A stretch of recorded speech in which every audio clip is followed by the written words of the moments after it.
1200 మంది ఫోన్లు ట్యాప్. ప్రణీత్ రావు స్టేట్మెంట్ తో కీలక విషయాలు. ప్రత్యర్థుల డబ్బు సీజ్ చేసి హవాలా డబ్బుగా ప్రచారం. అసెంబ్లీ ఎన్నికల్లో బీఆర్ఎస్ ఓటమితో లాగర్ రూమ్ ధ్వంసం అయిపోయింది. డిసెంబర్ 4న రాత్రి హార్డ్ డిస్కులు సర్వర్లు తొలగింపు.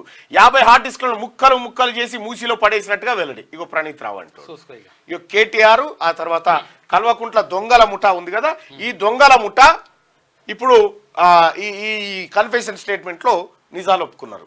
ఏమని? మేము తప్పు చేసినాం, 1200 మంది ఫోన్లు ట్యాప్ చేసిరట. అందులో ఎవడెవడున్నాడో నాదైతే బయటకు వచ్చింది. నేను మొదటి నుంచే మొత్తుకుంటున్నా వీళ్ళు ఫోన్ ట్యాప్ చేస్తున్నారు. 1200 మంది ఫోన్లు ట్యాప్ చేసిరట. ఇది ఎంత పెద్ద నేరం అంటే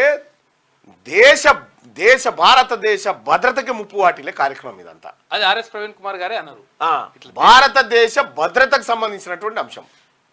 ఈ దేశద్రోహం. ఇది ఒక్క ఫోన్ ట్యాప్ చేస్తేనే పెద్ద నేరం. అటువంటిది 1200 ఫోన్లు ట్యాప్ చేసిరట వీళ్ళు. చూసుకో కథ.